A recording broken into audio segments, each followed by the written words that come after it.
श्री स्वामी समर्थ. बोलतात ना, देवाचं दर्शन देवाच्या इच्छेनंच होतं.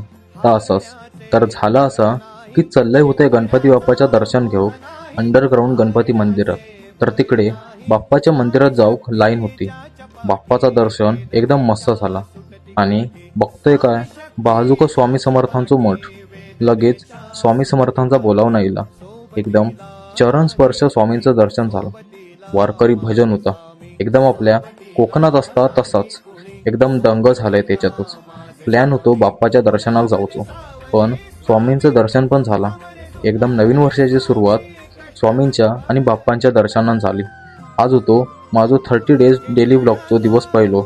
एकदम मस्त झालो. तर उद्यापासून डेली नवीन नवीन व्लॉग तुमच्यासाठीच घेऊन येणार आहे. तर नक्की कोकणी माणसाक फॉलो करा आणि एकदा स्वामींच्या मठात नक्की या. एकदम मन तृप्त होईल. श्री स्वामी समर्थ.